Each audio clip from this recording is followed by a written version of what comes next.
Álvaro Auchain es director de teatro, publicista, egresado del IPA como profesor de literatura. Trabajó en publicidad como director creativo y ha ejercido la docencia a nivel universitario en comunicación, dramaturgia y dirección de actuación. Escribe, dirige y produce teatro desde 1982. Para televisión dirigió el humorístico Gastos Comunes en Canal 10, el musical Casting en Tele 12, el humorístico Punto G y el magazine de Palos y Astillas en Montecarlo Televisión. ¿Cómo sería una fotografía del Uruguay cultural hoy? Subexpuesta y desenfocada. La idea, sí, la percepción que uno tiene es que hay que empezar por entender que cultura es todo lo que producimos, no lo valorativamente correcto, sino todo lo que producimos. Y la verdad es que el Uruguay en este momento se debate en una élite que genera, produce y consume determinada cultura y una cantidad mayor de la población que genera y consume otra muy distinta. Entonces ese divorcio parece irreconciliable. Entonces cuando uno brega, es mi gran lucha de los últimos años, ¿no? Que por una política cultural que sea valorativa, que no maneje el relativismo, que no parta de la concepción de que si hay que llevar cultura a un establecimiento carcelario, lo que hay que darles es una cámara a los presos para que ellos hagan un documental en el cual se autovictimicen y digan que somos víctimas de la sociedad. Lo que hay que llevarle a los presos es el cine de Charles Chaplin, el cine de Eisenstein, el cine de Bergman, de Fellini. Entonces cuando uno dice estas cosas, dice, ¿cómo vas a darle a personas que no tienen capacidad de comprender esos productos, les vas a dar algo tan sofisticado? Y sí tienen capacidad de comprender. Existe, detrás del relativismo cultural que se maneja en Uruguay, para mí hay un profundo desprecio y una profunda estigmatización por las personas con menor cultura. La cultura es un bien que está al alcance de todos y debe estar al alcance de todos, y solo exponiéndonos a los mejores exponentes de la cultura es que podemos realmente mejorar nuestra condición, mejorar nuestra convivencia. Entonces ese divorcio que hay entre minorías cultas que consumen determinados productos de nivel y mayorías que se levantan con cumbia, se almuerzan, desayunan, cenan con cumbia y se acuestan con cumbia, es lo que de alguna forma está acentuando esta brecha, esta fractura social que se produce en la sociedad y que tiene su resultado en la tremenda situación de inseguridad pública, en el hecho de que ahora... Sí. Me estás hablando de cumbia, de un género musical, de un ambiente, y me lo estás relacionando con violencia. Estás discriminando groseramente a los que les gusta la cumbia. Sí, yo generalmente utilizo una generalización un poco grosera, injusta. Hay determinadas canciones populares asociadas a esos ritmos que son claramente apologéticas de la violencia, claramente apologéticas de la delincuencia, de la adicción a las drogas. Hay cosas que son sorprendentes, ¿no? Ahora me enteré de un grupo argentino que se llama Fuerte Apache, porque surge en una especie de villa tipo, un similar a la Euskal Herria que hizo la dictadura argentina en Buenos Aires, en las afueras de Buenos Aires, que se llama Fuerte Apache, donde este grupo, por ejemplo, postula que hay que matar a los policías. Tevez nació en ese... este grupo musical postula que hay que matar a la policía, que hay que llorar la muerte de los héroes que cayeron en manos de las balas de la policía, etcétera, etcétera. Entonces ese producto se consume a todos los niveles, no se consume solo en niveles socioculturales más bajos, se consume en toda la sociedad. Pero también nosotros en la época de la dictadura, somos de la misma generación, escuchábamos al Choco Maciel. Sí, escuchamos el Chueco Maciel. Que también es una apología de Sí, sonaron mil balas.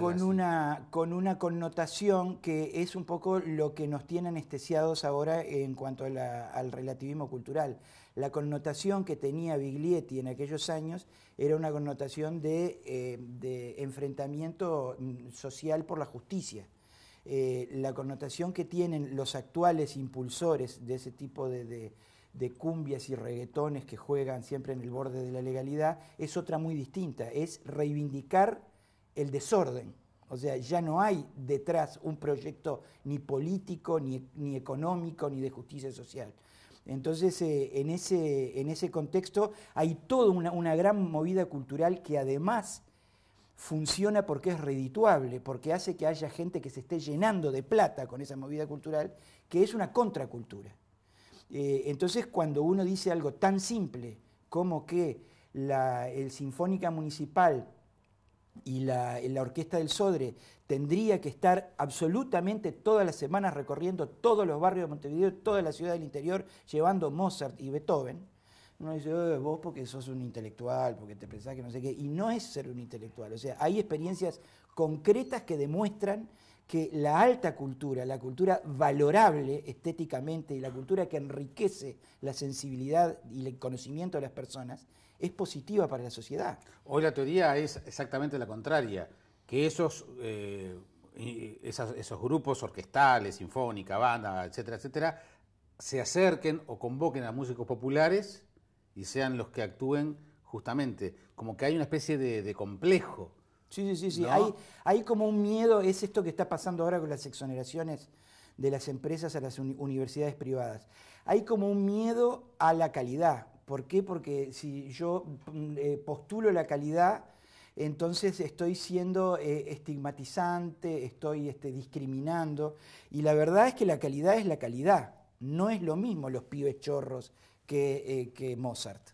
O sea, si no empezamos a asumir los que conducimos la política cultural de un país, que hay productos culturales de calidad versus productos culturales masificadores, estupidizantes, discriminadores, sexistas, chabacanos, no entendimos nada. Y ahora estamos en un momento que no, está todo bien. Me aterra muchas veces escuchar a los intelectuales defendiendo esas posiciones. Yo, no. Y entonces tú con qué criterio decidís qué es lo que está bien y qué es lo que está mal. Con el criterio de la calidad y el criterio que aporta la academia. La Dirección de Cultura del MEC hizo un taller de cumbia villera. ¿Te acordás? Un libro de poesía del director de Cultura, Hugo Achugar, en su momento, era reivindicar la poética de los pibes chorros, y tiene un libro que se llama Hueso Quebrado, que parte de las letras de los pibes chorros. Es una cultura emergente, también te pueden decir. Es un fenómeno social que hay que atender. A mí me han dicho, por ejemplo, pero fíjate que a vos te gusta el tango, y el tango también nació así. Es verdad que el tango nació así, como una expresión orillera, chabacana. El famoso tango del choclo se llama así porque choclo se le decía a la vagina, y entonces tenía una letra procaz. Pero ese es el tango que significó un aporte cultural para nuestro país.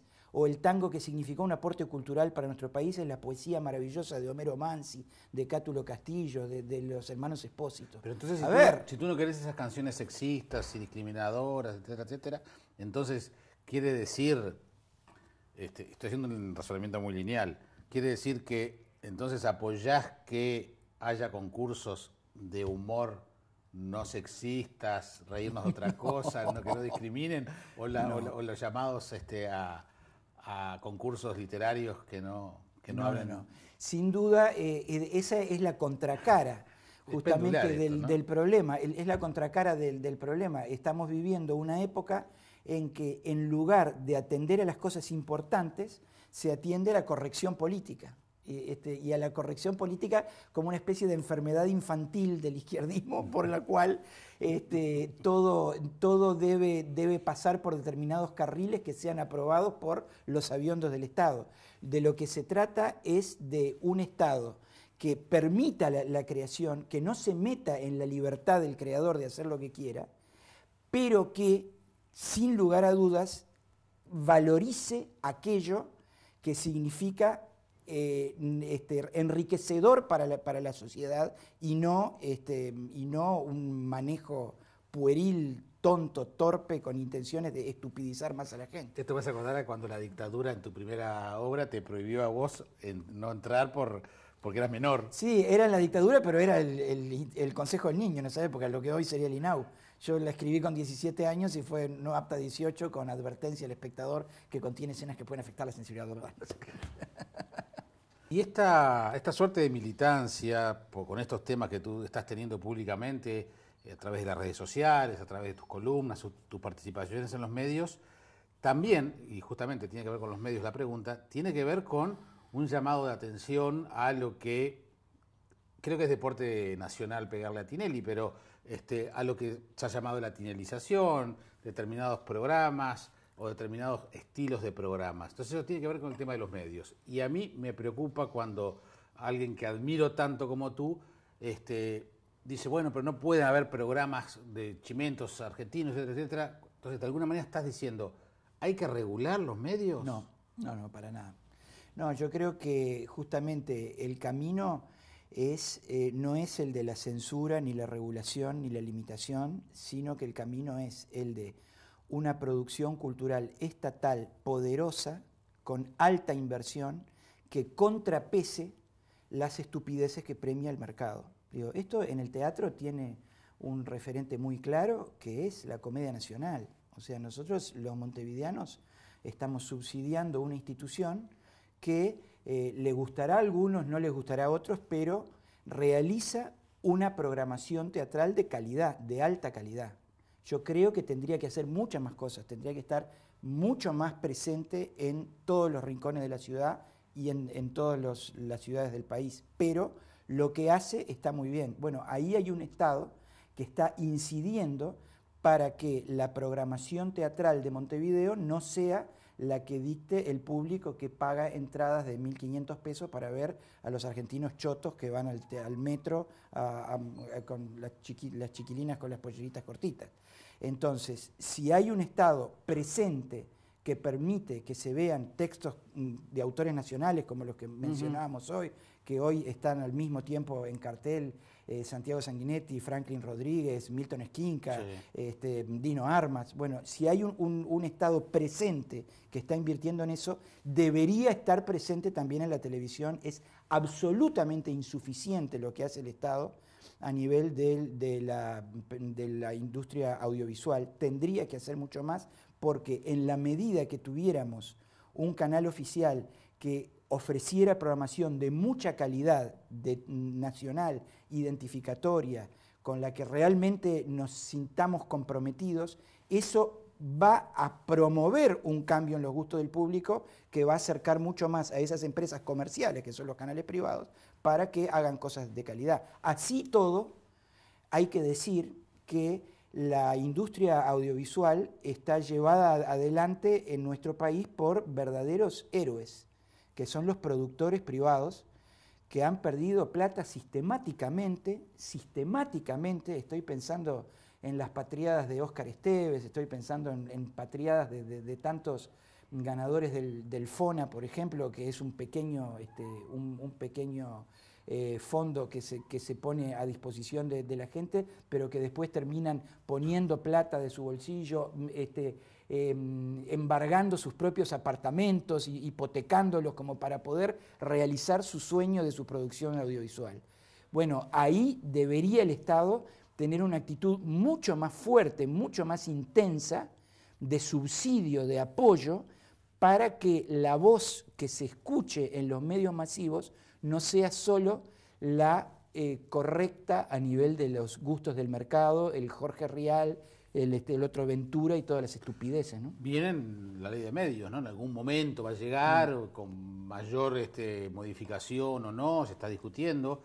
Eso, de alguna manera, va a obligar a tener mayor presencia de ficción, tiene una cantidad de componentes muy polémicos, pero de alguna manera coacciona a que se dé eso que tú decís. Pero por la vía de la coacción, ¿no? La ley de medios tiene un componente disparatado, a mi juicio, que tiene que ver con las sanciones que un supuesto consejo aplicaría a los medios cuando los medios se apartan de las temáticas a gusto de ese consejo. Eso me parece un bochorno absoluto, un resabio kirchnerista y chavista en nuestra democracia liberal.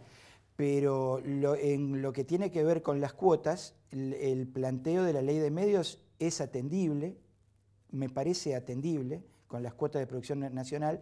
Me da un poco de gracia que la misma ley que exige una determinada cantidad de producción a medios que son privados, al mismo tiempo le limita la cantidad de espacio que puede vender publicidad. Entonces, el Estado se está metiendo en el negocio de una persona que tiene que obtener recursos vendiendo publicidad y para poder transferirlos a la producción que el Estado le obliga a hacer.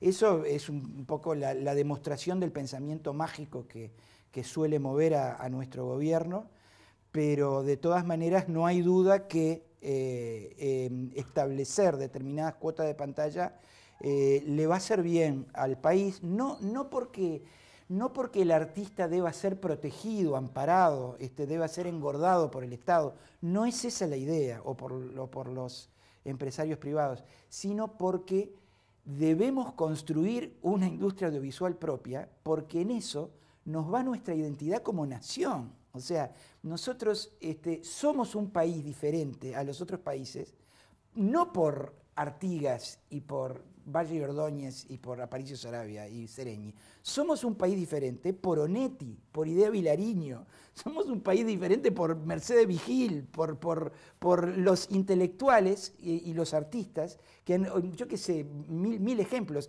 Los intelectuales y los artistas que han realmente forjado una identidad cultural que es propia, que no se la debemos a nadie. Entonces, eso que nos distingue en el mundo, mucho más que la carne, que es un commodity, eso es lo que el Estado debe proteger, amparar, para que la veleidad del mercado no termine ahogando totalmente lo que nos identifica como país. O sea, si el día que nos convirtamos en un país de consumidores, que no producen absolutamente nada a nivel cultural, ese día vamos a estar muertos, porque el único bien transable que diferencia a las naciones es la cultura. Y los realizadores piden fondos, piden oportunidades, los teatreros, bueno, hay una gran polémica también, apenas arrancó este gobierno, esta administración, los realizadores audiovisuales, tenemos cada vez menos medios escritos, en fin, hay también allí una falta de sintonía entre esos deseos de los realizadores, y te involucra a ti en el tema del teatro, por ejemplo, que piden fondos, piden oportunidades, y por otro lado, ese mercado y ese consumo cultural que tiene que ser muy dinámico también. Sin duda, y el creador, el productor cultural, tiene obviamente que entender ese mercado, adaptarse a ese mercado y saber que tiene que sobrevivir en ese mercado. Pero a nivel de la producción cultural se está trabajando en este sentido. Por supuesto que se está trabajando más a nivel de emprendimientos privados que a nivel público. Pero yo te pongo un ejemplo que yo pongo siempre de una institución amiga, que es el CLAE. O sea, el CLAE ya de hace más de 5 años fundó una licenciatura en gestión cultural cuando yo participé como asesor publicitario de esa licenciatura, ahora ya no estoy más ahí, pero en una época en que la gente no entendía ni lo que era la gestión cultural. Hoy hay varias generaciones, por lo menos 3, 4 generaciones, de egresados del CLAE, licenciados en gestión cultural, que están emprendiendo cosas, que se sientan con el músico y le dicen, bueno, ¿cómo podemos vender tu producto? Se sientan con el que dibuja historietas y le dicen, bueno, a ver, vamos a buscar el mercado y buscar los medios para publicarte, y están realmente generando oportunidades. O sea que en el ámbito privado hay realmente deseo, interés en entender las reglas y tratar de hacerse un lugar en ellas. Eso tiene que acompasarse en el ámbito público necesariamente, ¿no? Y lo que pasa es lo contrario. Tenemos ahora una especie de legisladores jóvenes que han inventado que las universidades privadas son, entre comillas, empresas privadas con fines de lucro para que vayan los chetos. Esto lo he leído este fin de semana. Es un escándalo que estas personas que deberían estar insultando en las redes sociales, como insultan muchos sin ningún tipo, con resultados anodinos, sean los que ocupan las bancas parlamentarias que deciden el futuro de la educación y la cultura del país. Es un escándalo absoluto. Te van a decir que lo votó la Por gente. favor, renuncien, muchachos, renuncien. Dejen entrar adentro de esas cámaras a gente informada, que sepa que las universidades privadas son asociaciones civiles sin fines de lucro y que lo que persiguen es llevar la educación a todos los niveles sociales mediante generosísimos planes de becas. Lo votó la gente. Exacto. Bueno, los votó la gente. Yo les pido que renuncien. Este programa se llama Equipaje de mano. Y entonces, si tú, como sos tan crítico de la televisión, me gustaría que en ese equipaje de mano, en tu próximo viaje, llevaras 3 programas de televisión que realmente nos muestren tal cual somos. ¿Cuáles serían esos 3 programas de televisión que forman parte de tu equipaje de mano? Bueno, yo no puedo con mi condición de creador de ficciones y que en mi caso sobre todo son teatrales, pero he tenido alguna experiencia en el plano audiovisual también. Y entonces, si me das a elegir, yo pienso en determinados productos de ficción audiovisual que a mí me marcaron y me demostraron que la calidad puede ir de la mano de